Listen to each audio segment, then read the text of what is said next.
School में पढ़ते थे जब बच्चे थे, एक चैप्टर आया था, आप लोगों को अगर पढ़ाई में आया हो, पता नहीं बदल गया, जेम्स वाट। एक जेम्स वाट नाम का बालक जिसको निकम्मा समझा जाता था घर में, वो एक दिन बैठा था, देखा कि एक बटलोई चढ़ी थी और उसके ऊपर ढक्कन रखा था, नीचे से भाप ऐसे करके ढक्कन को उठा दे दी। उसने फिर वजन रखा, फिर भाप बनी और उठा दी, फिर वजन और बढ़ा के रखा, वजन बढ़ाता गया, भाप उसको उठाती गई। उसी ने इंजन की रचना की थी, जेम्स वाट। आप इसका भाव समझ पा रहे हैं हम क्यों उदाहरण दे रहे हैं? जब आपके अंदर अग्नि पैदा हो रही है, जलन पैदा हो रही, तो आपके जीवन को भगवान की तरफ ले जाने वाले पावर को उठा जागृत कर रही है। तुम विचलित होकर उसे विषय भोगों से पुनः शांत कर देते हो। उसे शांत नहीं करना, उसको और बढ़ाना है। आग को जितनी बढ़ जाएगी उतनी जोर से अध्यात्म की तरफ आप चलोगे। उल्टा मत चलो, उल्टा मत सोचो। ये आग समन का अवसर नहीं, आग बढ़ने का अवसर है। आग बढ़ने दो, वही तेजस्वी बनाकर तुम्हें अध्यात्म की ऊंचाई पर चढ़ा देगी। उस बात से अनुभव किया कि भाप में कितनी ताकत है। अगर ये भाप मिले तो बहुत बड़ा कार्य चल सकता। तो वही कोयला झोंककर भाप पैदा करके इंजन के द्वारा ट्रेन निकलवा दी, और उसको सब निकम्मा समझते थे। बस वो विचार, ये चिंतन का विषय। हमारे अंदर जो आग पैदा हो रही, कामाग्नि, क्रोधाग्नि, लोभाग्नि, उसे हम सह रहे हैं। उसको सह रहे हैं तो एक पावर बन रहा है। वो पावर आपको सीधे भगवान की तरफ बढ़ाएगा। अगर आप उसको बुझाने में लग गए तो वो इधर आध्यात्मिक शक्ति क्षीण हो जाएगी और भोगा शक्ति बढ़ जाएगी। ये अनुभव की बातें हैं। आप इसको सहना सीखें, मिटाने में काम नहीं बनेगा। सह करके प्रभु की प्राप्ति हो जाएगी। सहना सीखो, सहना हमारा परम धर्म है। सहन कर गए तो महात्मा, टूट गए तो विषयात्मा। और फिर हमें पता नहीं ये अवसर जो मिला है कब मिले, इसलिए सावधान। सत्संग को सुनो और उसका मनन करो, उसको जीवन में उतारो, तभी लाभ मिलेगा। नहीं रोज सत्संग हो रहा है और अगर आप सुनेंगे नहीं तो 1 घंटा 1.5 घंटा बैठ लिए, फिर वही मनमानी चिंतन, ठीक नहीं। ये 6 बातें जिसके जीवन में है उसके अंदर भक्ति की निष्ठा जागृत हो जाती है और वो सिद्ध महापुरुष हो जाता है। फिर पहला, हर परिस्थिति में क्षमा।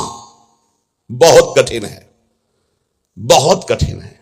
कोई अपराध पे अपराध करता जा रहा है, हम क्षमा पे क्षमा करते जा रहे हैं। बड़ा प्रभाव क्षमा का है। आप तो क्षमा कर रहे हो, उसका परिवर्तन शुरू हो जाएगा। क्षमा में इतना बड़ा बल है कि जो अपराध कर रहा है उसका परिवर्तन हो जाएगा। क्षमाशील ही परिवर्तन कर सकता है। क्रोध करने वाला या दंड देने वाला महान नहीं माना जाता, क्षमाशील महान माना जाता है। दूसरा, कभी भी किसी भी परिस्थिति में समय व्यर्थ न जाना, वस्तु, व्यक्ति, स्थान के संयोग में।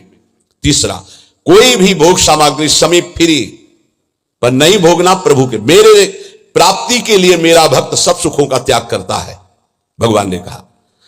जो पवित्र भोग हैं उनको भी आवश्यकता के अनुसार ही, विधि भोग हैं जिनका निषेध नहीं किया गया, धर्मपूर्वक भोग सकते हैं, उनको भी आवश्यकता के अनुसार जितना कम से कम सेवन कर सके।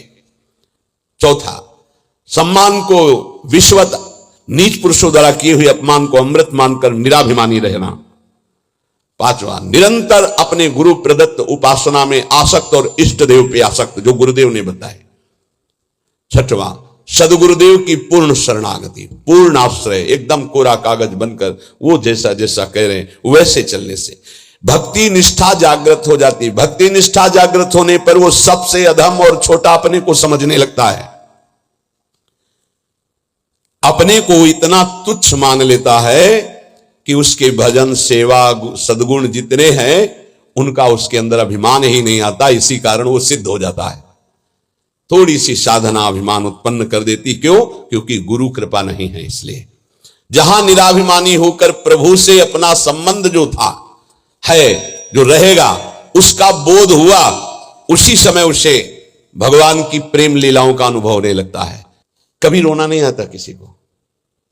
मेरे साथ प्रभु कितनी कृपा कर रहे हैं, कभी रोना नहीं आता। कैसा कपटी संसार है। गुरुदेव अपनी महिमा से उतर करके, नीचे उतर करके हमारे जैसे बनकर हमसे संभाषण करते हैं, हमें प्यार दुलार शासन करते हैं। कभी एकांत में किसी को गुरु के प्रति रोना आया?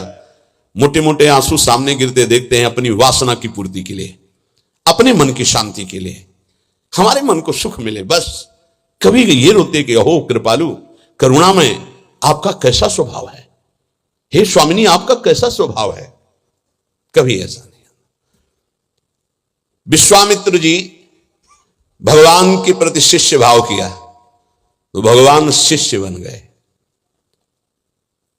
अगर थोड़ा भी विलंब पुष्प लाने में हुआ तो भगवान डर रहे थे कि गुरुदेव की संध्या पूजा में विघ्न न हो जाए, गुरुदेव की जो सेवा में थोड़ा भी समय लगा तो डर गए भगवान। शिष्य भाव, जैसा भगवान के प्रति भाव करोगे वैसा ही भगवान आपके सामने आ जाएंगे।